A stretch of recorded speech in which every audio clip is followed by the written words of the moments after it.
Hey guys, and welcome back to another episode of Food School Smarter, Stronger, Leaner podcast on a mission to inspire a world where food makes us better. Today, guys, we will be talking about a specific food group that a lot of you might like or a lot of you might avoid. Even though when eaten right, it's perfect, amazing, delicious, colorful, sweet, and super good for you. So I'm talking about fruit.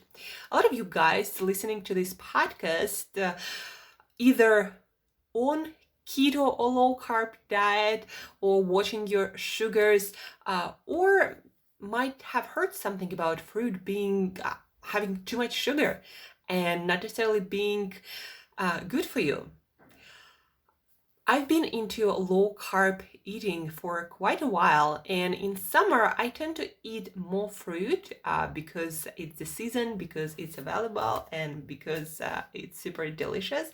And I post all of my meals on my Instagram, and I got quite a few comments and questions from my keto friends, my low carb friends, about my fruit consumption. I got some questions like, is fruit good for you now? What about sugar? Doesn't fruit have as much sugar as a Snicker bar, specifically sweet fruits like bananas, for example? And I'd like to address here today the fruit question. Although I must admit that most of the governmental guidelines for healthy eating do include fruit, and they say eat 5 or more servings of fruit and vegetables a day. But they also don't tell you anything about what kind of fruit, how to eat it, who should watch their fruit consumption. There are a lot of specifics to food in general, and fruit also.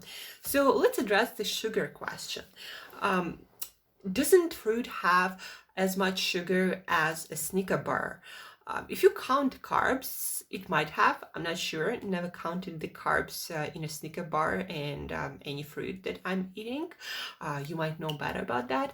But what I can tell you for sure is that the nature of the sugar in a Snicker bar and in a piece of fruit is they're just not the same. It's like comparing oranges to apples. Well, they're both fruit, but rather than that, they are quite different when it comes to nutrition and their looks and smell and taste. And a Snicker bar and a piece of fruit is even further from each other. They're much, much further. A Snicker bar, depending, I guess, on the country, will have refined sweetener. Usually it's some sort of sugar, might be high corn fructose syrup if you are in US or in South America or North America, depending also on the country, might have some glucose syrup or just pure sugar. Piece of fruit has fructose, naturally occurring fructose, and that's about it. Fructose, guys, the main sugar in fruit, is metabolized different from glucose. So for example, glucose, our cells can use it straight, and also all the by the way, guys, all the complex carbohydrates like starches in grains and beans and tubers like potatoes, they are made into glucose, and fructose, when we compare it to glucose, is metabolized by our liver, and this process is a little bit more complicated, and it's a little bit slower, and it doesn't affect our blood sugar quite the same.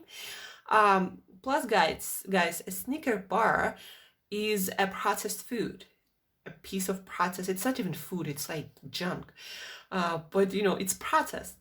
A piece of fruit, whole fruit, is not processed. It has intact intracellular water that is quite different from water that we drink. It has all the fiber. It has a lot of different phytochemicals and, depending on the fruit, vitamins and minerals. And it's all digested and metabolized differently by our body, and it has different effect on our metabolism, our blood sugar, our inflammatory reactions, our digestive process. So fruit is different in that way, much different from a Snicker bar.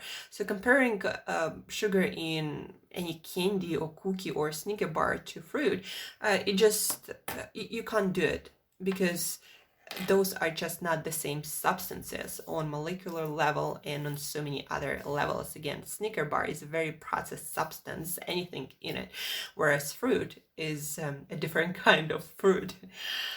So what about sugar in that fruit, fructose?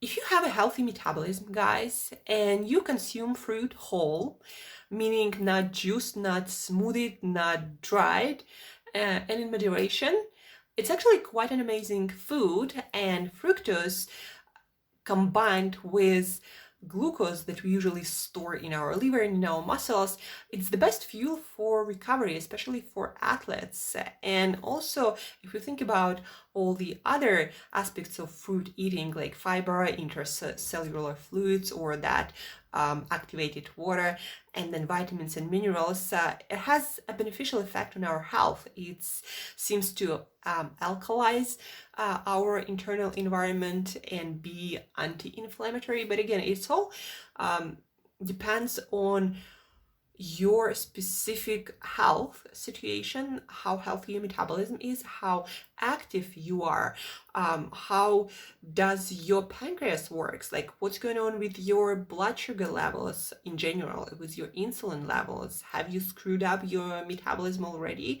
Are you hyper or hyper insulinic? If you have problems with your blood sugar, then yeah, fruit might be not the best option for you. But again, if you're a healthy individual, fruit is totally normal. But it doesn't mean that you should consume like 3 liters of smoothie or some fruit juice, super sweet, super sugary. And that's also different. Fruit juice, fruit smoothie, different process happens when you consume that compared to when you chew and swallow and eat whole fruit. So I actually do not recommend you eating fruit smoothies and juices. Yeah, that is too much sugar. That's going to be absorbed really fast into your bloodstream. Plus, you can consume so much more of fruit when it's juiced or when it's in a smoothie compared to when you just chew your whole fruit. Like, how much fruit can you chew compared to your smoothies or your juices?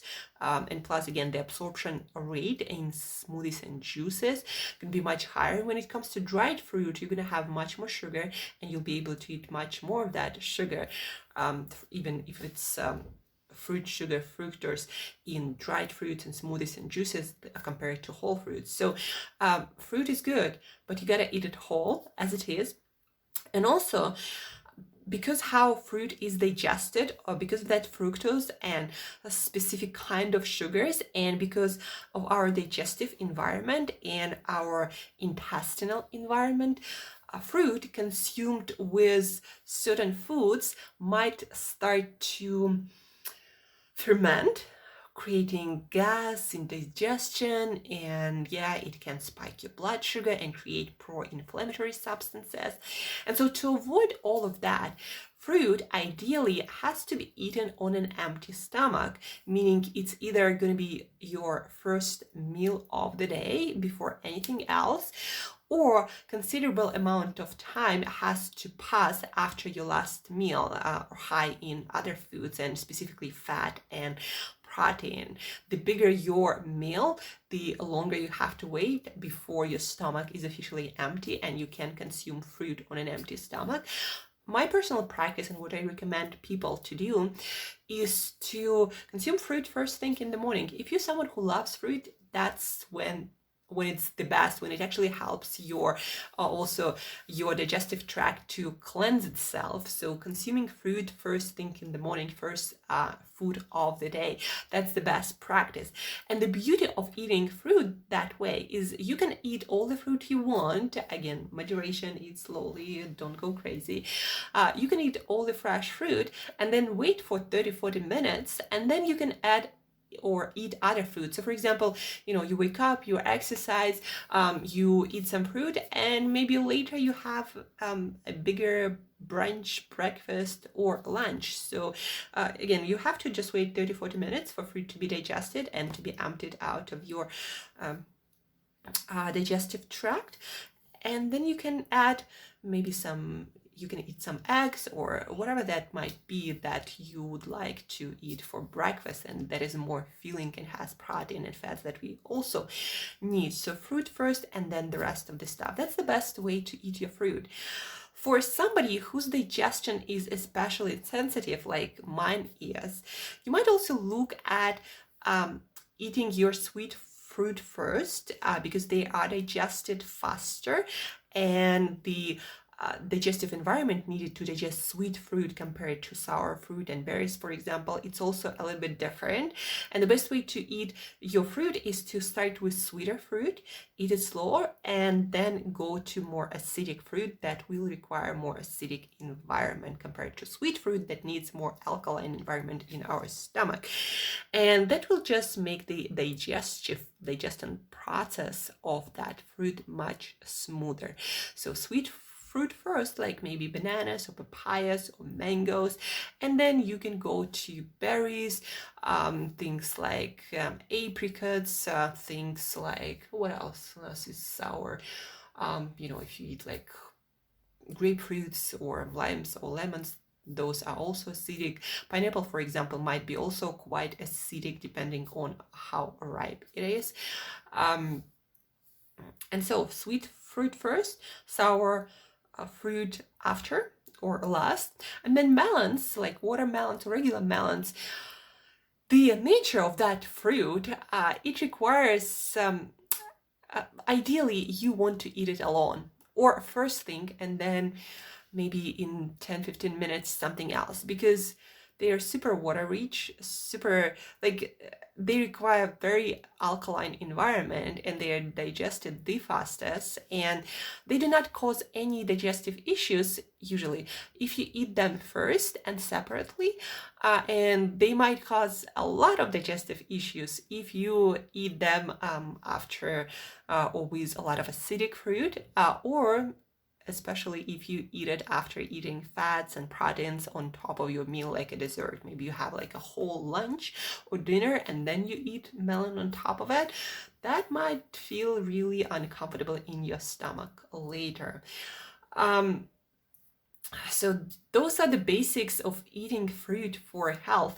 And guys, fruit should be eaten like any other food in moderation. Don't go crazy about it. And if you're someone who is not especially active, if you are someone who has problems with blood sugar, then just sweet fruit, eat a little bit or none at all for the time being. It all depends on our specific situation when it comes to our digestive and metabolic health, and also our personal gut health and gut bacteria that we have. So just remember about that, and consume your fruit. Enjoy it, especially seasonally, especially now, for example, in a lot of countries it's a berry season, so I enjoy my strawberries, raspberries, and cherries. And again, the best way to do it is first meal of the day. And just remember again that fruit needs to be a part of a balanced diet. You can't just go crazy on fruit, and as long as you do that, fruit can bring only benefits. It has a lot going for it. Vitamins, minerals, fiber, and that amazing intracellular water that is quite different again from water that we consume from other sources. It's the same kind of liquid that we need in our cells and between our cells. So eating fruit might make your skin shine like it does for me all the time. I'm not sure how it works exactly, but it always does it. Plus, there are a lot of phytochemicals and antioxidants. Different fruit has different stuff. So fruit can be an amazing, delicious, sweet part of a healthy diet. But again, don't forget that in order for it to be digested well and don't cause many problems, do eat it alone first thing in the morning. Never mix it with fat and protein. Sweet fruit first, sour fruit after. Melons eat alone, or 15-20 minutes before your meal, before mixing some other fruit. And what else? And you can eat fruit 30-40 minutes after. You can eat your main meal. And don't juice, don't make into smoothies your fruit, don't eat dried fruits. Trail mix is actually a metabolic disaster because it has that dried sweet fruit plus nuts that are quite a difficult food to digest for our stomach, plus all the fat, and some nuts have quite a lot of protein. So when mixed together, really not an amazing thing for our digestive health and our metabolism. So just remember that, eat your fruit right, enjoy the sweetness of fresh, local, seasonal food. And let me know if you have any other questions about eating your fruit. And if you're on a low carb keto diet, you can also consume your fruit. Just I recommend eat it after your workout as a recovery fuel. And you can actually stay also in ketosis if you time and measure your fruit appropriately. So a lot of athletes, especially athletes who do a lot of high intensity training, eat fructose from fresh fruit, consume other carbohydrate sources, and they still are in ketosis because the body uses that glucose for muscle glycogen and to recover for some other recovery process and to fuel the brain. And so then the body is left with nothing, and you need to burn your own fat and fat in your food for fuel, for energy, for other processes, and that's how you can also stay in ketosis. But just some more details for you keto and low carb folks. Thank you for tuning in. Thank you for listening.